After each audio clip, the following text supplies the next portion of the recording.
Ward, and I don't throw this around lightly, looks a lot like Steve McNair at Alcorn State. There's the pressure. McNair escapes. Throws across the middle. That's Kobe Jenkins. Pressure again. Ward steps up, looking across the field.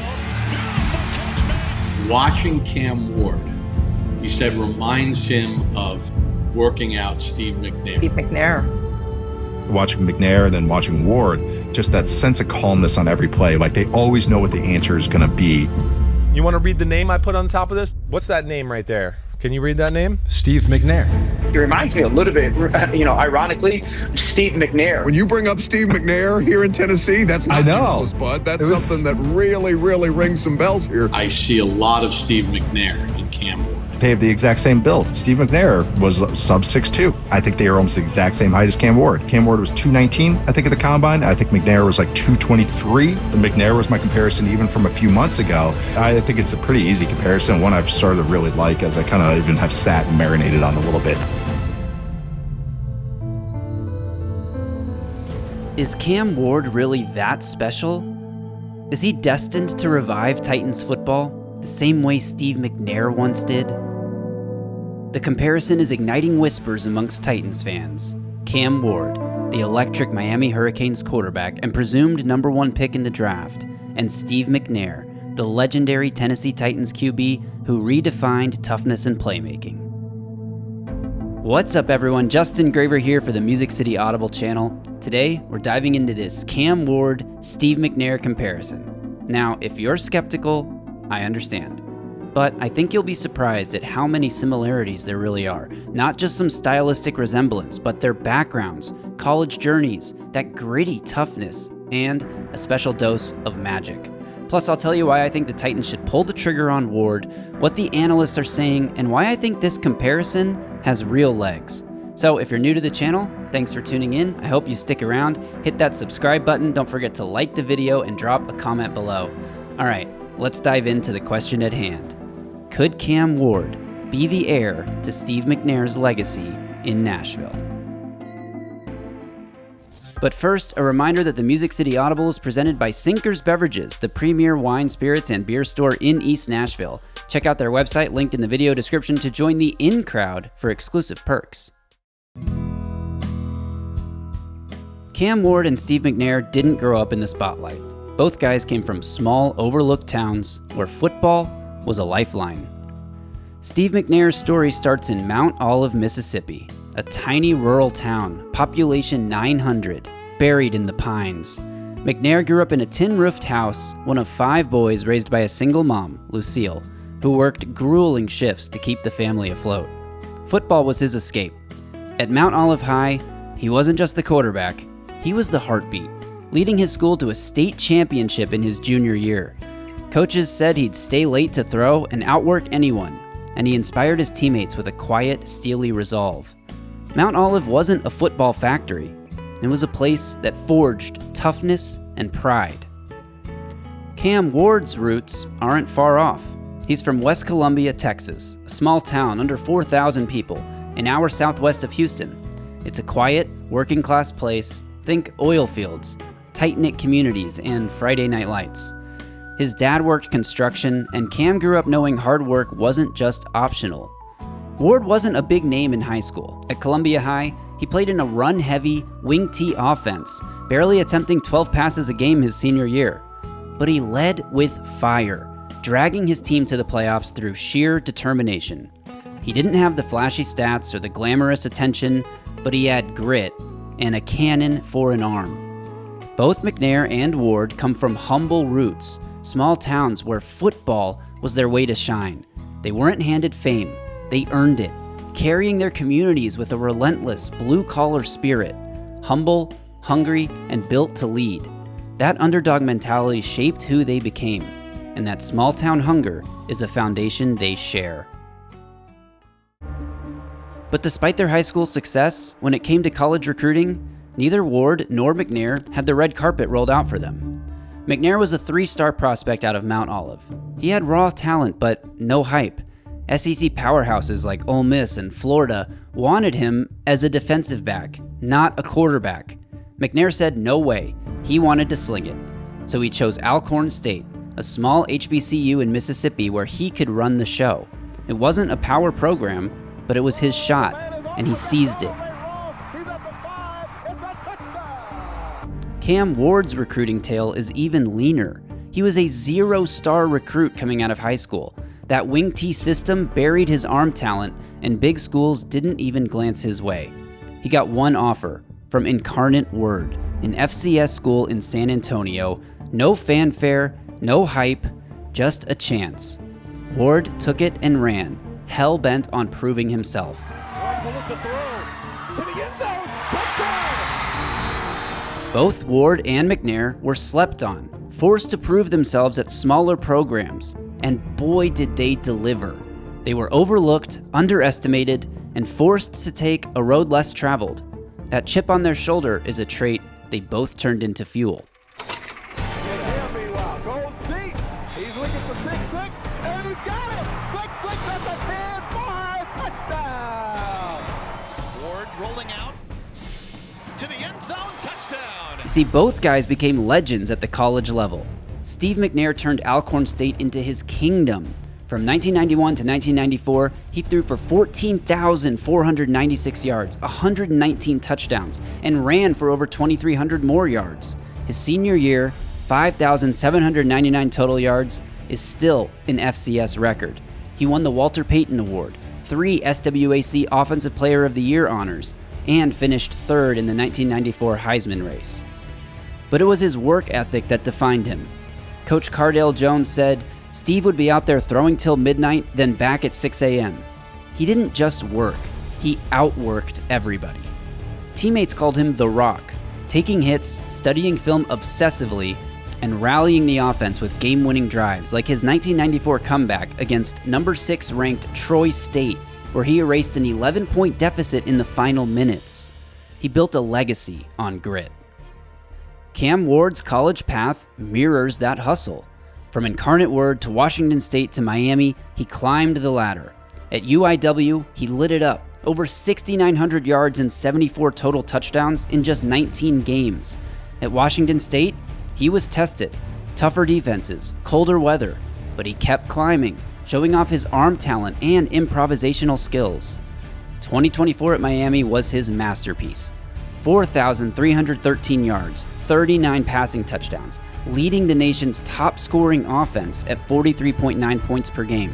He was a Heisman finalist, the Manning Award winner, a consensus All-American, and he set the NCAA record with 158 career touchdown passes. And now the 7th play of this drive. Off balance, lob into the end zone to Jacoby George for a 4-yard strike. And Cam Ward has now passed Case Keenum for the all-time passing touchdown record.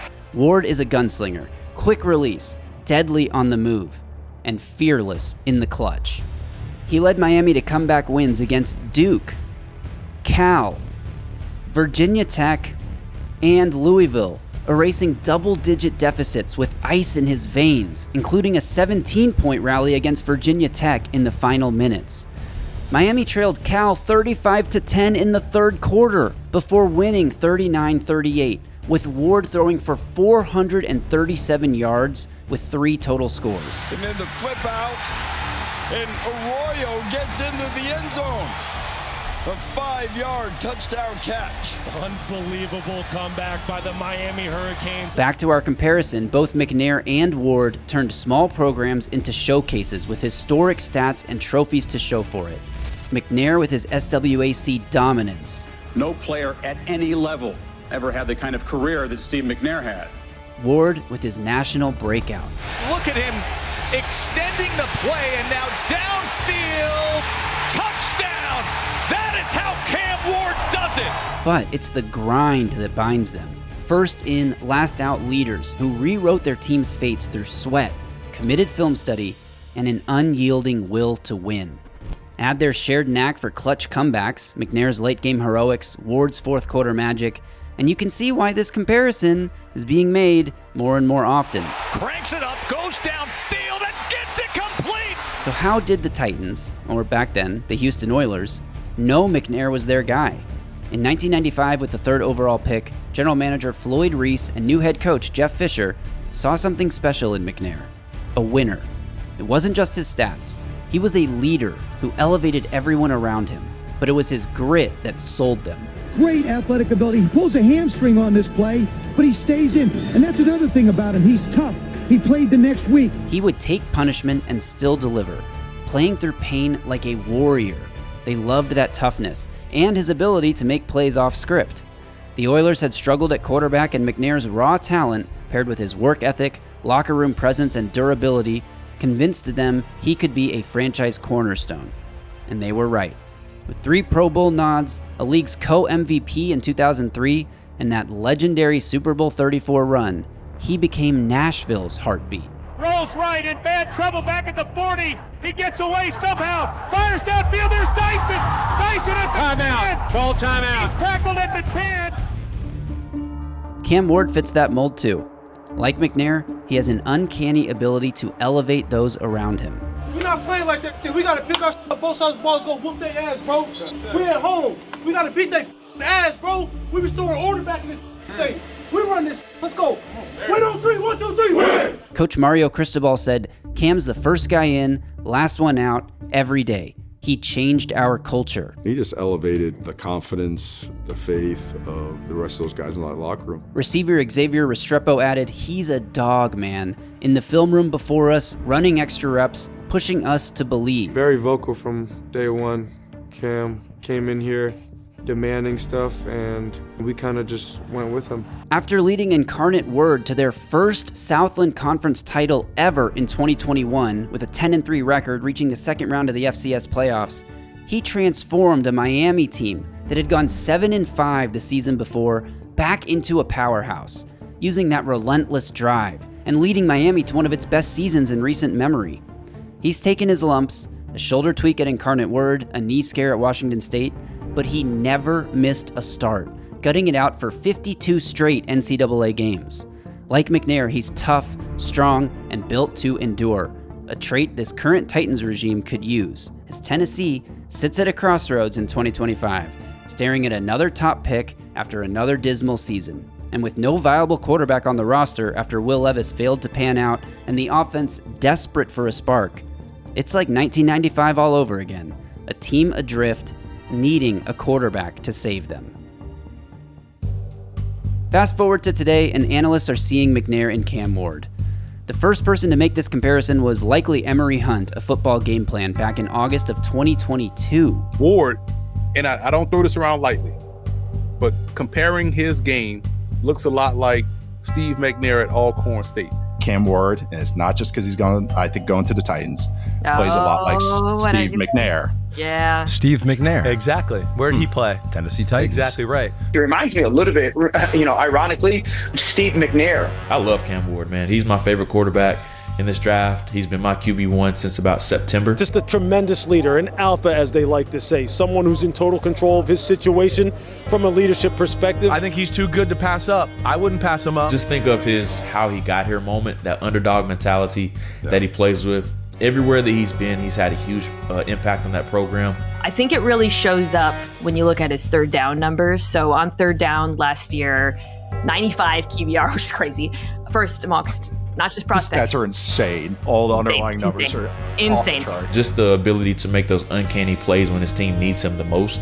That's why I like Cam Ward so much. There are so many examples where that ball, he hits his back foot on the ground, and that thing jumps out of his hand. You're getting a guy here now at number 1 who is the real deal and can change the entire organization. The Tennessee Titans will be lucky to pick him number 1 overall, and that's exactly what I expect to see when the draft kicks off here in late April. Now look, I know McNair and Ward are different players, and I am not here to slap unrealistic expectations on Cam Ward. That's not the point.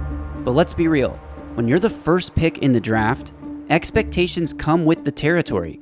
People don't just want a solid QB. These teams picking first overall, they expect that pick to change the trajectory of their franchise, to be the guy who turns it all around. I know comparing him to Steve McNair is lofty, and maybe it is unfair to Cam Ward. I don't want Titans fans to take from this video that Cam Ward is going to go be an MVP and lead this team to a Super Bowl appearance. I think he can. I think he has the capability, but don't go into his career expecting that. I think there are a lot of stylistic similarities to how Cam Ward and Steve McNair play the game, and I think there are even more similarities when you compare their background, their upbringing, their paths to how they got to the NFL. So that's the point of this comparison. It's not to raise expectations and give Cam Ward unrealistic points that fans will be disappointed if he doesn't reach.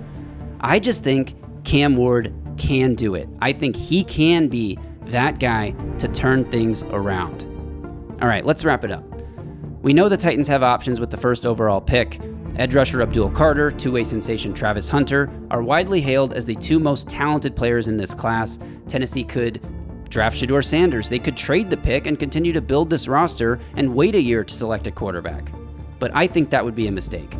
This team has not had a true franchise QB since Steve McNair left. They've been through countless high draft picks searching for that guy. From Vince Young to Jake Locker, Marcus Mariota, Will Levis, they simply haven't figured it out. Now, 30 years after drafting Air McNair, they have a chance to finally find another guy who exemplifies the phrase Tennessee tough. Ward's toughness, arm talent, elusiveness, and ability to create explosive plays, coupled with his ability to play in structure, his third down brilliance, all of it just mirror the traits that made McNair great. Cam Ward has proven he can lift programs. He did it at Incarnate Word, at Washington State, and again at Miami. His leadership and his clutch gene could ignite this Titans offense, but it's his work ethic that seals it. Like McNair, he is a culture changer, first in, last out, and lifting everyone else around him. Yeah, he's raw in spots, some occasional sloppy footwork in the pocket, some questionable decision-making at times. But Steve McNair wasn't perfect either coming out of Alcorn State. In fact, it took McNair a little bit of time to grow into the legend we remember him as today. Cam Ward can do that too. Titans, the time has finally come. The heir to Steve McNair is waiting. Draft Cam Ward. Now, that's my take, but what do you think? Should the Titans draft Ward or go another direction? Drop your thoughts in the comments below, and if you enjoyed this video, remember to subscribe to the channel, hit that like button, and ring the bell. We've got tons more draft content coming your way with the Music City Audible podcast all the way up until April 24th and beyond. Until next time, y'all stay safe out there and tighten up.